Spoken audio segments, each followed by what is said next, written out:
All right, for today, Brainingcamp 102 tips from the classroom. So our presenters are two really uh, smart people that I work with every day. So I feel blessed to be able to say that and do that. Ryan Dougherty. Ryan spent 17 years as either a teacher, a math coach, or a curriculum coordinator. And one thing I can tell you about Ryan is that when it comes to using manipulatives, he's really creative in doing that and always seems to find a way. And then on the other presenter is Jeff Gobin. Jeff is new. Jeff's been with us now 7 months, I think, about Since February 1st. So about February five and a half. 1st. Jeff also spent 17 years in the classroom. He's been a math staff development specialist. He's been a math specialist or an instructional math instructional specialist. Something I can tell you about Jeff is passionate about helping teachers, particularly helping teachers use the resources like Brainingcamp in their instruction, in their routines, as part of their daily classroom. So with that, I am going to stop sharing my screen and I'm going to let Ryan and Jeff take over. So thank you, gentlemen. Right, thank you, Mark. And I'm going to start sharing my screen. So.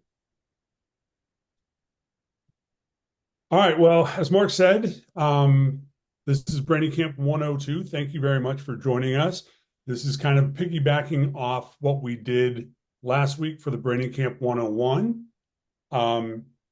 If you were here for that last week, you saw that we gave you two ways to get to our handouts. You have the QR code that's on the screen, and then we have this tiny URL that'll take you right there as well. So this is the tiny URL BC 102 webinar. Let's see, Jeff just put that in the chat. I do want to show you that folder real fast. If you click on that, it takes you to this Google Drive. And the reason I wanted to show this to you is we may not spend a lot of time in it today, but this is always going to be something you can come back to and look at. And in it, you have a few PDFs on adding kids and math tasks and share codes and all the things you need to use when you're using Brainingcamp. So we have PDFs in there for it. The bottom three here, this math tasks, workstation, and routines, that's kind of our plan today. Jeff and I are going to show you ways that you can use Brainingcamp in the classroom. These are three PDFs that we use when we go to conferences. There is a K2, a 3.5, and a 6.8 one that has a math task, a workstation, and a routine. And in it, there is each of them have a code that you can then, a share code that you can then go into Brainingcamp and use. And so if that activity is good, wonderful. And then this one right here, Brainingcamp brochure, I wanted to have that one in there. It is our official brochure. If you are a teacher and you want to take this to your principal or something like that, and you want more information about Brainingcamp, that would be a good spot to start. So, all right, I'm unable to click on the tiny URL. Nicole, you may want to just, we try to make it nice and easy. If you want to just open up another web page and then type it in, that would be another easy way to get it. And we'll leave that Google folder open for quite a while. All right. And Nicole, if it doesn't work at the end, we'll share our email addresses at the very end of the presentation. Yeah. So if you can't get in, you can shoot me an email and I'll make sure that we get everything. All right. So our agenda today, how to use Brainingcamp in the classroom, right? That's our goal. We have a couple ideas on how to share those or how to use it on a daily basis, semi-daily basis, whatever. Jeff's going to show you, just remind you guys how to make share codes and show you some of our newer, more engaging tools. Then we're going to talk about, daily routines, maybe making an anchor chart or doing a number talk with Brainingcamp. I'm going to remind you about the resource pages, show you some of the highlights of that. And then we're going to wrap it up with a Brainingcamp live session, show you how Brainingcamp Live works, and show you how powerful Brainingcamp Live can be in the classroom. This was, if you were here last week, this was kind of how we ended the 101. How can I use Brainingcamp in my classroom? And here are just some buzzwords, key things that people have shared with us of how they use Brainingcamp. Exit tickets, workstations. Some people send it home for homework, do family activities, math nights. They make Brainingcamp activities, math games, and a whole bunch of different things. So hopefully today, that is what you are going to see from Jeff and myself. So I think that's the end of mine. So I'm going to stop sharing and let Jeff take over. Perfect. Alrighty, well, good morning, everybody. Like Mark said earlier, my name is Jeff Gobin. I've been a second grade teacher, a fourth grade teacher, and I've spent the last 8 years or so as a math staff development specialist. And I joined the Brainingcamp team in February. I was a very passionate Brainingcamp user as a teacher. I use it all the time. So that's kind of what led me to Brainingcamp. I fell in love with these manipulatives and used them on a daily basis when I was in the classroom. So here I'm just logged into our homepage. And like Ryan said, I want to spend a few minutes just kind of modeling some of the new engagement tools that we added recently. And then we'll get into talking about some number routines that you can use. In a little bit, I'm going to share a ton of different share codes that I've made, that the rest of the team has made, that we hope can be very beneficial for you in the classroom. So what I'm going to start with is I'm just going to start with the base 10 blocks. And just by default, I'm in the basic workspace. You can see that there's nothing on the canvas at all. It's just a blank workspace. So in the objects bin, you can see all the place value blocks or the base 10 blocks. We have our shapes bin where you can see where you can add text, where you can add different shapes. But what I want to focus on here to start, because we covered a lot of that last week in the Brainingcamp 101 session, are some of the tools. And I think the tools are really what can make some of your tasks that you create really come to life to really improve engagement for your students. So one of the engagement tools I use a ton is the random number generator. By default, the min and max is going to be set 1 to 99. If you want to change that, if we want to make it up to 999 or through the thousands place, you can. And then when you let go, you can see that it spins. We also have spinners that you can customize. You can change the partitions by moving the slider on the bottom. You can turn on the labels. You can customize the labels. This was an update we had just a few months ago. So if you wanted to make a spinner where instead of just the numbers 1 through 10, you could make them through the hundreds place. If you wanted to copy this spinner, and if you wanted to go through and make a spinner where instead of the hundreds place, now you've got all the multiples of 10, you certainly could. So there are a lot of really, really cool ways that you can customize and you can create different tasks for your students. I also love the dice. Once I get that first dice in place, I could add multiple dice to the screen. You can select them all at once. You can roll them. You can change the colors. So there's just a lot of really, really neat ways that you can create these custom tasks for your students. So let me just show you an example of how I might use this task. I might use some of these tools with the base 10 blocks. So here I've got the random number generator. The hundreds are quite large on the screen, and I know that you're all looking on a Zoom screen, so I'm going to make the min and max. I'm going to set it at 499. I'll go ahead and I can spin it, and there we get 416. So what I can do is I can actually place that first block in place. I can drag over my 400s, my 110. I can just rapid click to get my 6 ones. And then what's neat about it is some of the different options and settings we have on the bottom. Let me zoom in so that y'all can see that a little bit bigger. So right now I built 416. I hope I did it right. I can go down to the bottom of my screen. I can turn on the workspace labels. And there you can see that I did put it together correctly. I can turn on the groups. Now I can snap these together. And once I snap them together, you can see that I'm really building the expanded form of this number. So there's a lot of really fun ways that you can customize and you can create these tasks for your students. So let's just pretend that I wanted to actually make this into a share code as an activity that I could do over and over.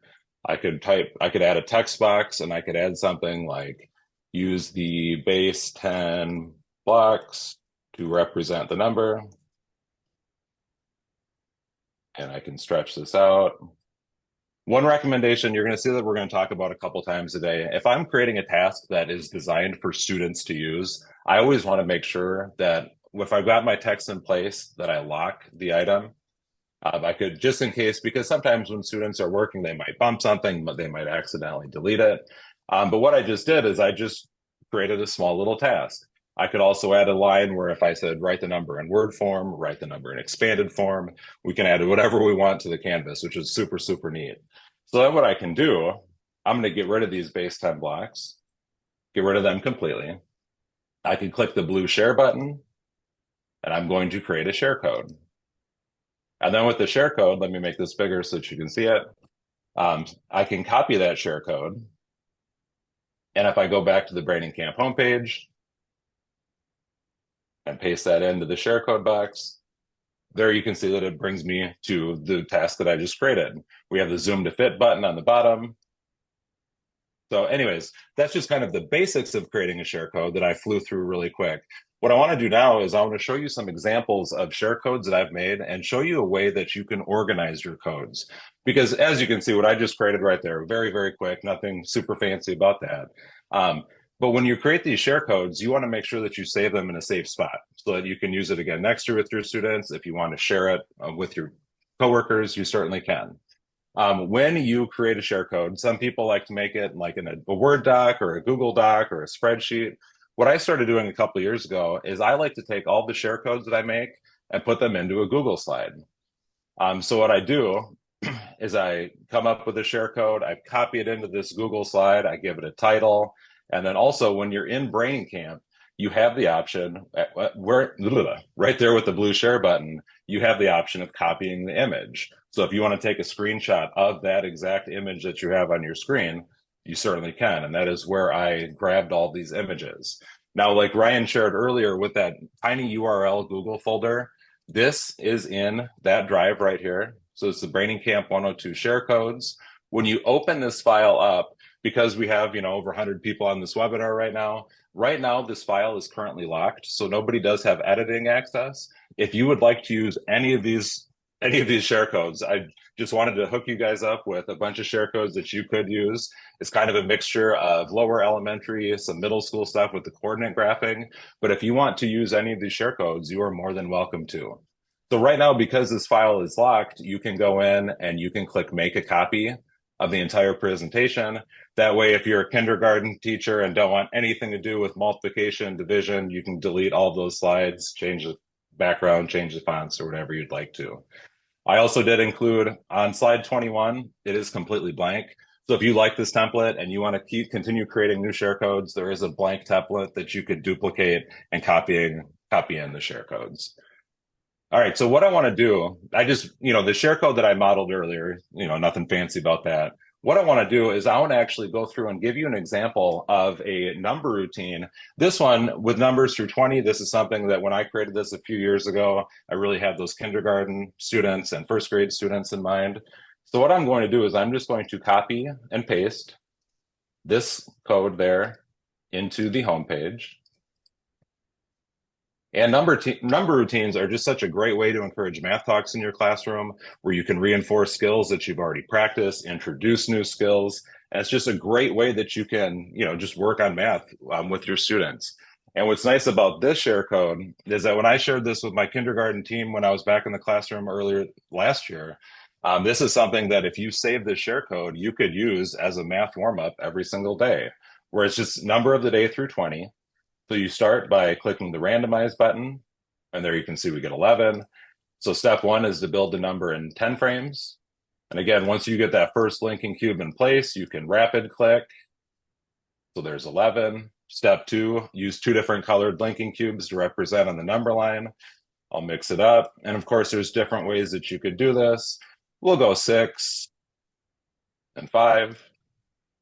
If you want to get really fancy, you can turn on the groups label on the bottom, and you can see that it makes like a part whole. I know it's kind of hard to see with the title there, but there you can see the 6 blue, the 5 orange. You can turn that off. We can go in here. And what I like to do, when I've modeled this with kindergarten, the number of the day is 11. I like to use the black pen for the whole, the 11. And then I can switch over to blue to represent the 6 blue.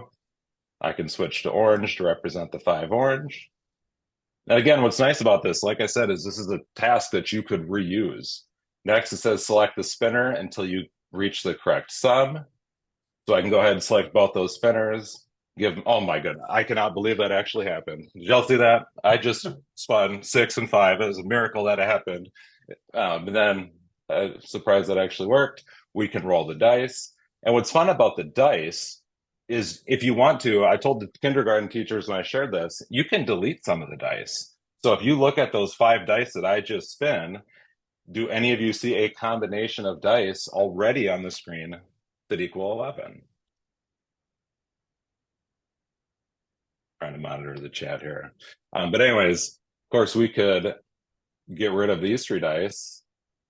There's 6 and 5. So thank you, Jill. I see Jill typed it in the chat.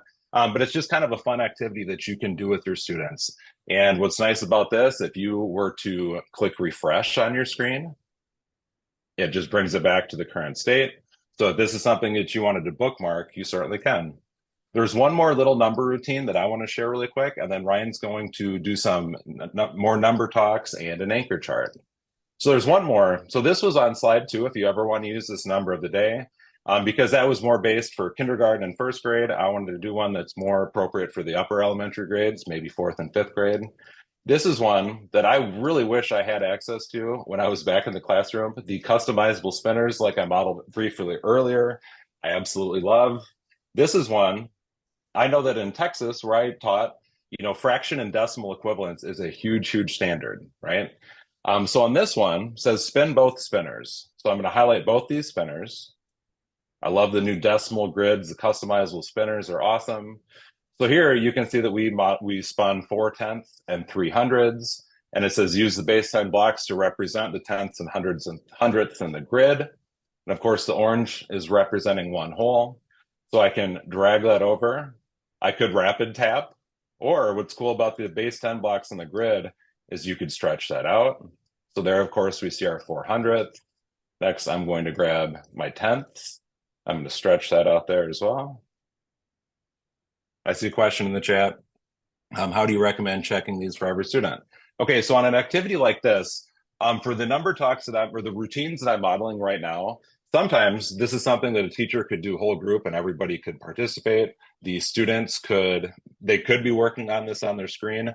Sometimes when I use some of these number routine tasks with students, I'd model it and go through one example together, and then we kind of bounce around and just check the students are doing it successfully on their own. The students also do have the option of clicking the share button. And what they can do is they can actually copy that image, or they could download the image. And when we get into Brainingcamp Live a little bit later, we'll get into how you can download student work, and so that you can go back and check to see how they've done. It's a good question. Okay, so anyways, continuing on with this one. So we built it, with the decimal grids. I added the standard form and a little text box where you could type in to kind of make your life easier there. We can enter this in as a fraction using the fraction input tool, where we have 43 hundredths. And we can also type in the word form, where I would just type in 43 hundredths in word form. So again, this is another task that if you're a 4th or 5th grade teacher, something that you could use on a daily basis to help students understand that relationship between decimals and fractions.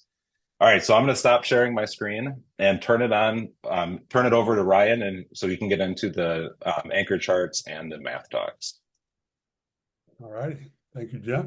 And then again, if you haven't seen those, I just put it in the chat and I forgot what they're called already. The decimal grids that Jeff was just showing, those are found in the base 10 blocks. Change the workspace. It's a semi-new tool, but it's very, very cool, especially if you're doing multiplication of decimals. Highly recommend checking it out. But all right, another way that Brainingcamp can be used, and kind of going along with what Jeff said, was making anchor charts. I know anchor charts, at least when I was in the classroom, were a major thing that we had to have up on the board, or we had to have, available to kids at all times. So I wanted to show you how you could use Brainingcamp in a more collaborative way with your students to make an anchor chart, right? So for what we're going to do right now, I want to talk about the area model for multiplication. You're going to be my kids. You're going to be the people commenting on it and tell me what I need to add. I've already gone in and started the anchor chart, so we didn't take too much time with that. But this is more like a notes page, right? And so maybe as we're talking, I'm going to say, okay, this is the area model for multiplication. I want to make that a little bit bigger, make it bold, and change the color on it just a little bit. Like you've seen before, you can adjust that, right? I want to talk to my kids about that one factor in the area of multiplication is the length of the rectangle. So I'm going to change this one to be blue. And which one should I change, A or B? Which one is showing me the length of this rectangle? You guys can type that in if you want, or you can answer it in your head or out loud if you're in a spot that you can answer it out loud. Great, everyone's saying A. So here I can click on this. This is a bracket tool that is found in the shapes bin, right? And I just pulled that out and I can adjust that to be whatever size I want it to be. I think it defaults with like a little question mark. And then I can click on it to change that to be, length, right? And again, I click on the bracket itself and I change this one to blue. And then the width, I'm going to change that to be red. There's a reason for this because when I used to teach, I love doing everything with color, showing kids color, making it, a little more meaningful to them. So if one of the factors is length, the other factor is width, and let me change that one to width for me, right? And then the area is the product of both of those. And if I had red and blue together, if I combine those colors, I would get purple. So that's why I wanted to do that. And then I can come in here and say area. And we'll just have it say area right here. That is the area. Change the color to purple. That is the area, right? Maybe this is the basis of my anchor chart that I want to do. What am I missing? What else should if you were making this anchor chart, what else should I add to it?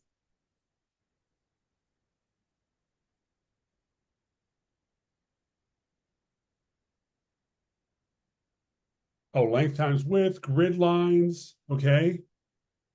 Another length times width. Blanks to calculate. All right, awesome. Formulas, all that stuff. Wonderful. So what I'm going to do, I think kind of what people are hinting at here, I'm going to use my tools again. I'm going to come in here to my array frame, and I want to put an example of it, right? 3 times 7, right? And then I can fill that in to show the kids. Let's use purple. If I said that was the area was purple, we'll use purple. So I can quickly click to fill that in. I can, if you already know this one, you can copy these and slide them down. It'll fill it in. And then maybe go and say,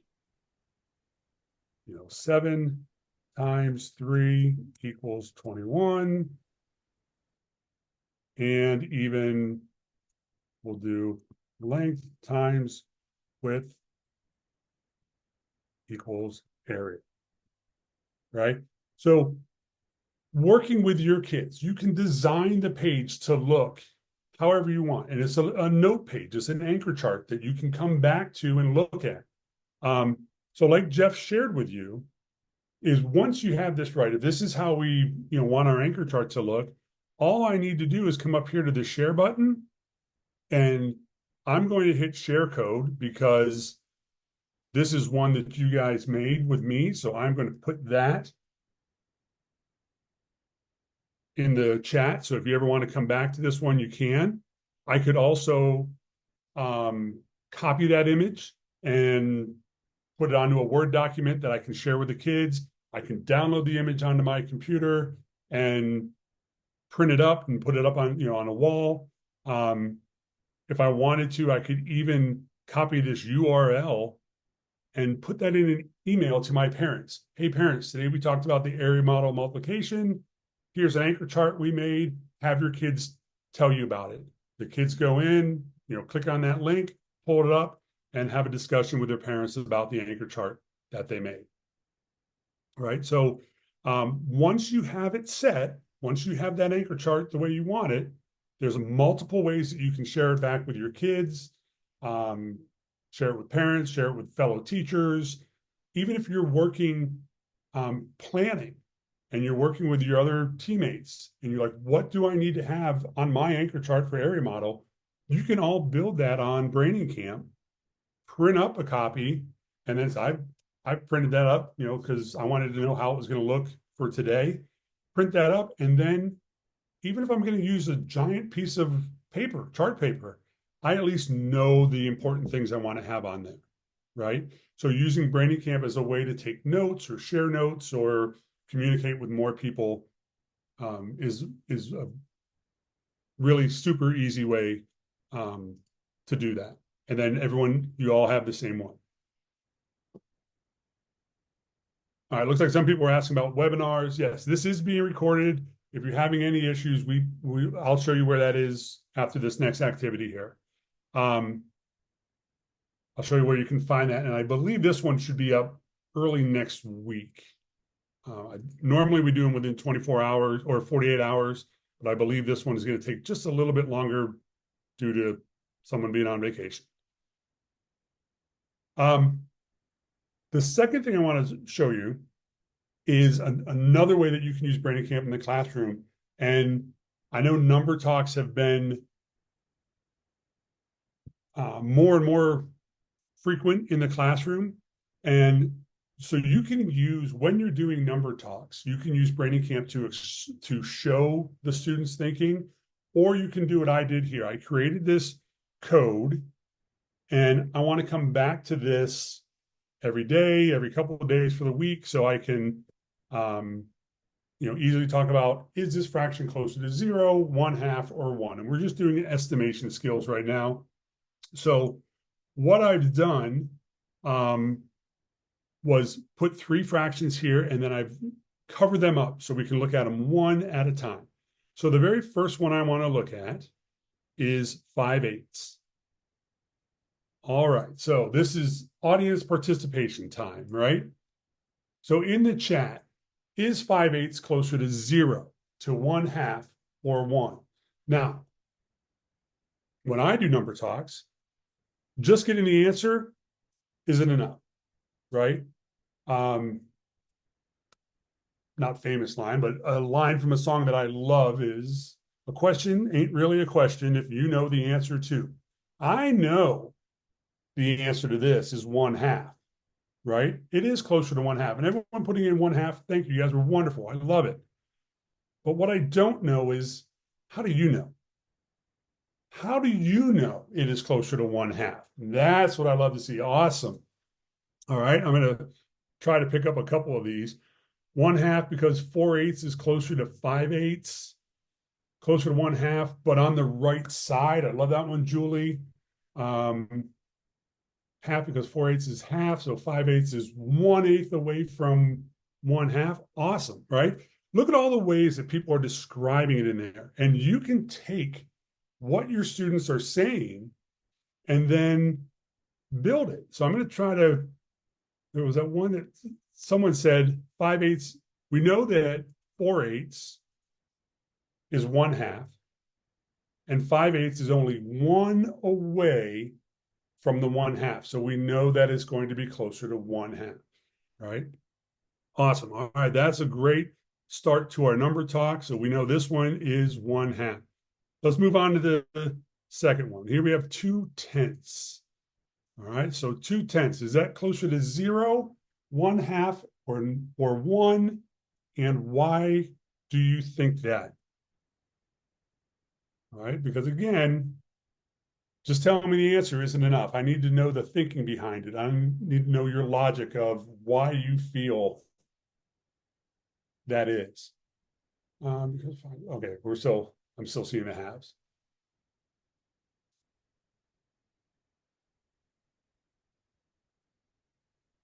All right, same thing. Come on, I'm looking for someone to throw in the chat.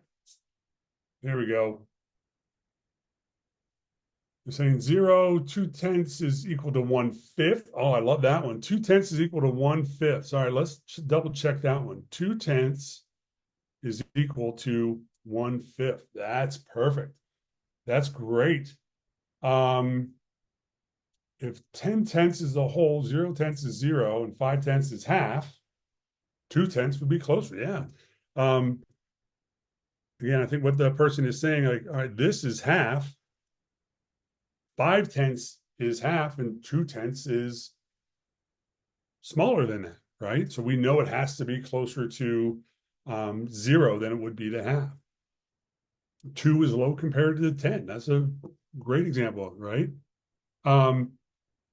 What if I asked you, how far away is 2/10 from 1/10 or from one whole, right? It may be looking at it compared to the other numbers, right? So 2/10 is 2 away from 0, but how far is it away from 1?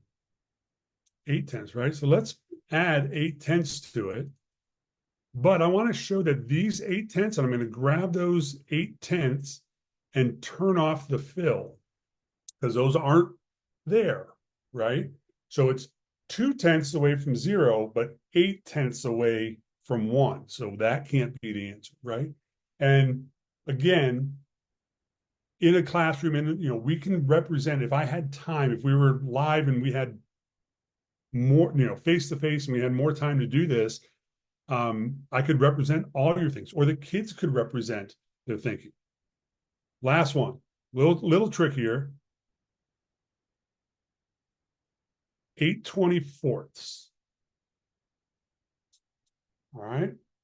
Now I chose to put this one in here for a very particular reason, right? Is 18/24 closer to 0, 1/2, or 1? All right, we're saying 1, okay? Again, looking for any reasons why. And we've had a lot of talk.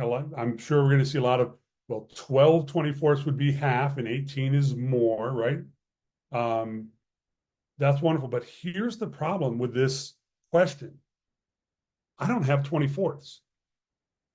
My fraction bars only go up to 12ths, right? So I only have 24ths. How could I represent that if I don't have 24ths? Some people saying 3/4, reducing it, 9/12, right? And maybe 9/12 is the easiest one. That's the one that I saw at first. So if I could again say 2, 3, 4, there's 6/12 to get to half, 7, 8, 9. So 9/12, and then, oh, I just realized this is a tricky question, because if I turn the fill off of this one, it is exactly 3/12 away from 1/2, and it is exactly 3/12 away from 1. So Maria Ramirez Rios said it could be both. Excellent, right? So this could actually be both. It is halfway between 1/2 and 1. So I would accept any of those answers. But what we just did a number talk from people all around the world talking about this activity. How easy is this going to be to do with kids in your classroom, right? You can pre-build the activity like I did. You can pull it up on the screen and just, this is the number talk we're doing today. Let's talk about how you would solve this problem and demonstrate it using the tools in Brainingcamp. Maria says we round up. Perfectly good explanation on why you would say that it's 1, right? Okay. For time's sake, I'm going to go back here. I do want to share with you the next part of this. This is our resources. If you haven't been in Brainingcamp in the last month and a half, I definitely want you to be aware of these resources. In Brainingcamp, on the main page, if you click up here on resources, you are going to be brought to our new resource page. We have tutorials for all the videos. If you've seen our number tasks or our math tasks, when you click on here, you can search by grade, by domain, or concept. Each one of these, when you open it up, has teacher notes, has a pre-made code, right? We have over 300 activities or math tasks that you can use for grades K through 8 on a wide variety of wide variety of concepts. So anything that we've done today, any quick activity, anything like that, you can use the share code that we've already made that you find here in the math tasks, right? The other one, I clicked out of it. The newest one is, if you have not seen our ideas page, when you click on the ideas page, these are short 30 to 45 second videos on a wide variety of concepts. You can scroll through them, you can type into them, do the grade level, do all that stuff. Let's just say I want to look at using properties to add an associative, right? I can click here, it pulls up the video, and you can watch it. I don't believe there's any sound. Mark will probably have to confirm that with me, but you can watch this video as a class. You can watch it on your own, just say, hey, how would I teach this using Brainingcamp? And you can watch it 5, 6, 7 times, right?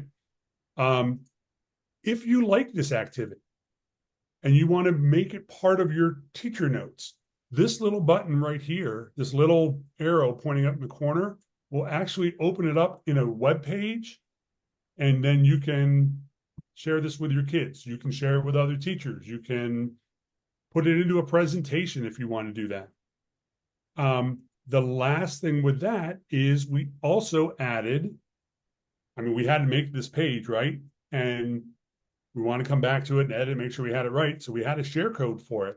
So they decided, hey, if a teacher wants to do this activity, here's the share code. You can just click this little button here. It'll copy it.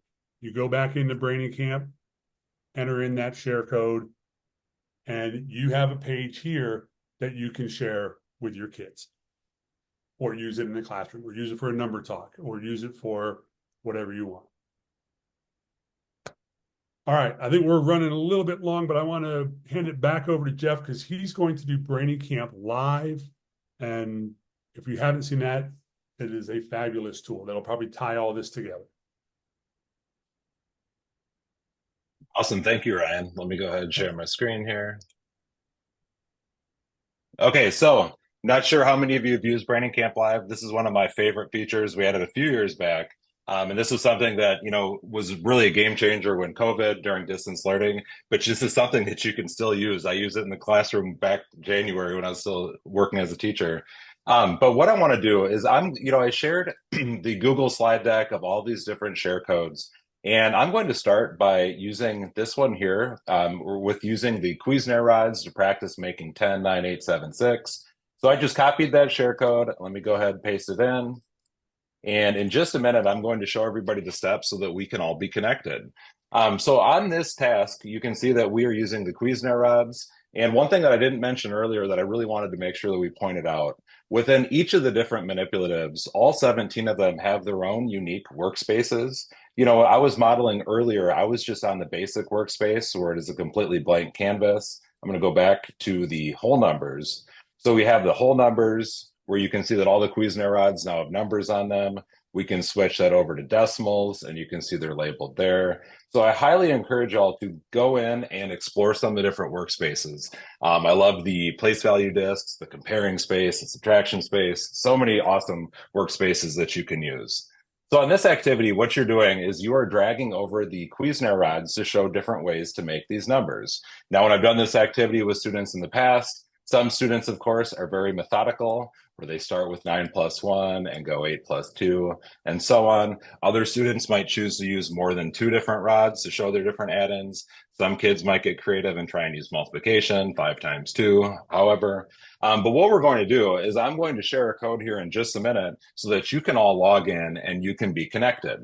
So once I give you the live code so we can all be connected together, you are just simply going to enter that into the Brainingcamp homepage. And once you type that in, you're going to be prompted, do you want to join the session? You can change your name if you'd like. But what I'm going to do, I'm going to zoom in here just a tad, and I'm going to click live. So start live session. Yes, we want to start a live session. Click go. Okay, so here is the session ID, and I'm going to copy that and put it in the chat. So from the Brainingcamp homepage, which you can do, thank you, Ryan, you're fast. So from the Brainingcamp homepage, you can type that in, and I can already see we've got people joining. See, a few people are in there already. When you get logged in by default, it's going to give you a number based on when you entered the live session. If you want to get fancy, on your screen in the top left corner where you see the share code to get into this live, you'll have the option. There's a little pen up there that you can type in, your initials if you'd like to. I know that's how a lot of teachers identify who their students are in the session. I'm going to actually get logged in here myself on my other computer.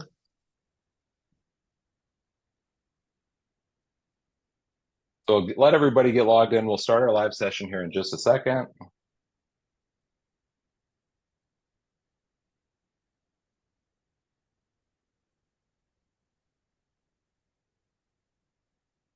I'll leave that up there.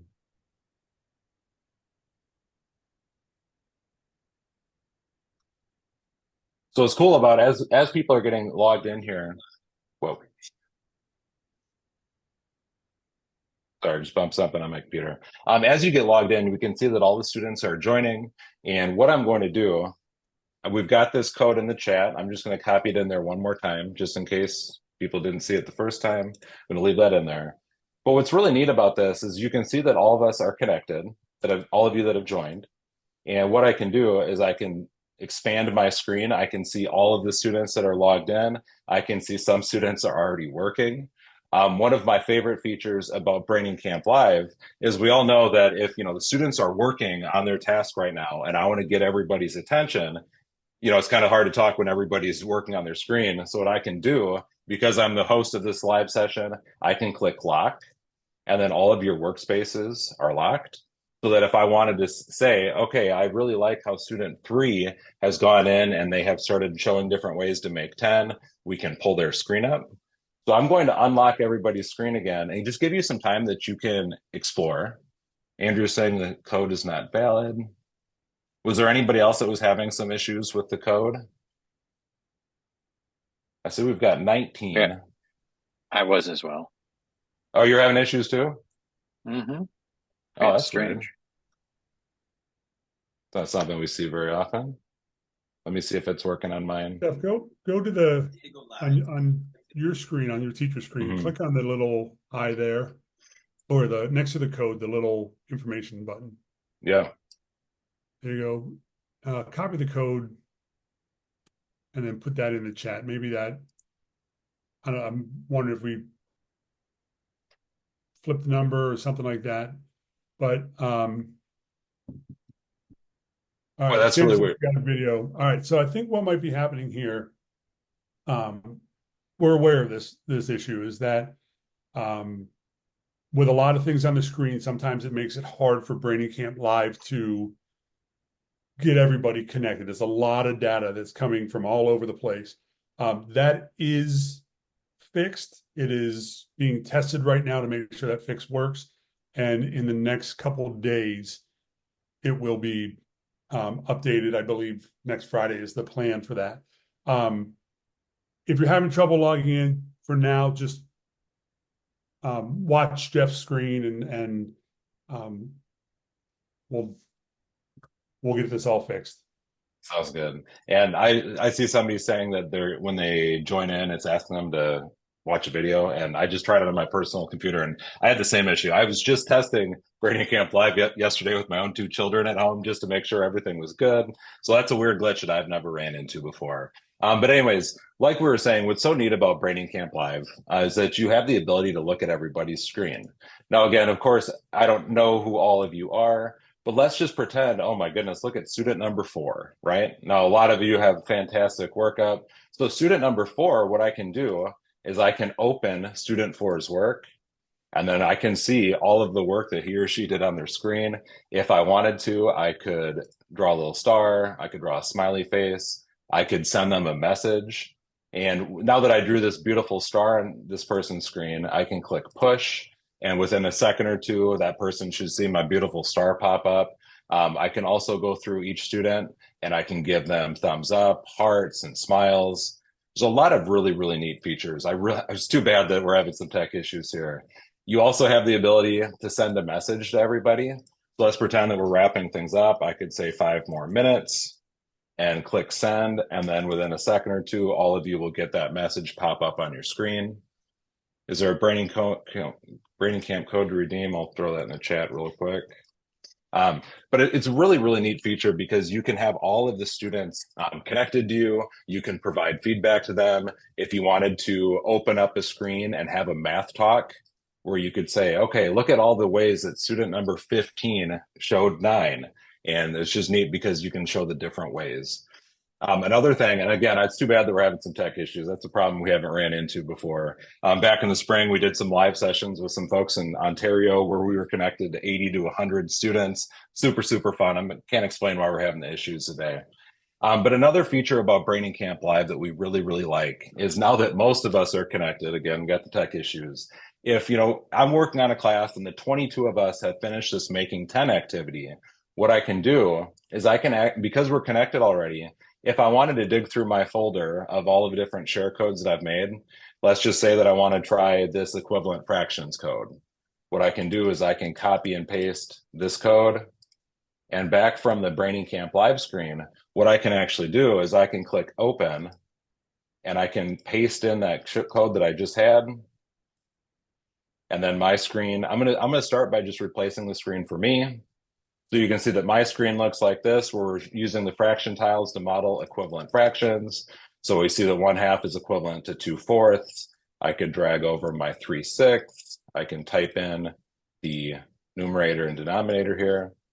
And then what I could do, because we are all connected, I can push this to everybody.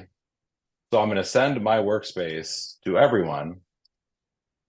And then just within a matter of seconds, you should all get your screen. You can see that they're starting to slowly update there. And we're all connected already, so we can move on to a different activity. And again, you have access to all these share codes. The other thing that's neat about these share codes is, let's pretend this equivalent fractions code that I provided, if you just want the students simply to explore the fraction strips and not have to worry about typing in the numerator and denominator, you could delete all these fraction input tools that I put on the screen, get rid of them completely, create a new share code, and then it's still going to work, and you're not going to override the creation that I made on here. But again, I apologize, we're having some tech issues. I promise Live is a fantastic feature that we can use quite a bit. Did anybody have any additional questions about Live? I do. Yes, Ryan. All right, so your kids have been working, they've been doing all this work, right? And you can see all the stuff they did. How can you collect all that work quickly? Awesome, good question. I was hoping somebody would ask that. So up here in the top right corner, the export button, you click this button, and what it's going to do is it is going to download a PDF, which you can see right here, the fraction tiles. And again, I know that we didn't have a whole lot of time to actually do the task because we are running short on time. It's so weird. Whenever I'm on Zoom, I can't actually display the PDF for whatever glitchy reason. But what it does is it shows an image of all 22 students that I had in my session, and it'll show a work sample of what they did. And man, it's good to see some of y'all are cruising through that already. Now, a couple other questions. I saw somebody ask in the chat, how do you lock the screen? So right up here in the top right corner, there is the lock button. So if I click that lock button, all of you that are connected in our live session should have your screen locked. And I really like that. Can you push a new screen to only part of your class? Okay, another really good question from Audrey. If I click open and I type in that share code, you do have the option of replacing it. I'm just going to replace it for me. And then I can click send. And let's just pretend that I want to send it to student number 17, just number student 17 and just number 13. I can, and then I can click send. So that's a good question. You do have the option of sending it just to a part. Great way to differentiate your classroom too. Yeah. Right. Awesome. Were there any other questions about live? And like Ryan mentioned earlier, from the Brainingcamp resources page, you do have access to all of the different videos. So if you do have questions about live, under tutorials, we've got like a tutorial video that you can watch on Brainingcamp Live. There's also a PDF guide as well. And I know we went through a lot of things here really quick today. Yeah, so like we shared, I'm going to put a link to the bit.ly again in the chat. Let me go like this. So now we had a couple people join a little bit later. I'm just going to copy this into the chat for everybody. So this is the link to that Google folder that you will see some of the different PDF handouts and also the share code file that I shared with everybody. Can you export the tasks into a Google Drive? So what I did with all of these different share codes that I created is I just went in and I'm going to end the live session. I know we're running kind of short on time.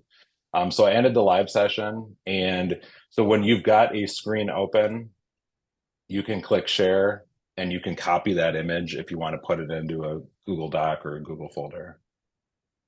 Thank you, Annette, for sharing that as well. Awesome. Alrighty, guys, just to kind of wrap things up, Ryan and I just wanted to thank everybody for taking time out of your summer to join us here today. You can see Ryan just put it in the chat as well, my email and Mark's and Ryan's as well. We really are passionate about helping teachers and growing students with their math capabilities. So please do not hesitate at all to reach out to any of us. I do encourage y'all to follow us on social media, whether it's Twitter or TikTok or Facebook, whichever platform you'd like. About once a week or so, twice a week, we share different videos, instructional videos, where we try and showcase some of these different hidden workspaces and a bunch of different share codes. So very passionate about Brainingcamp, and we are here to support y'all however we can.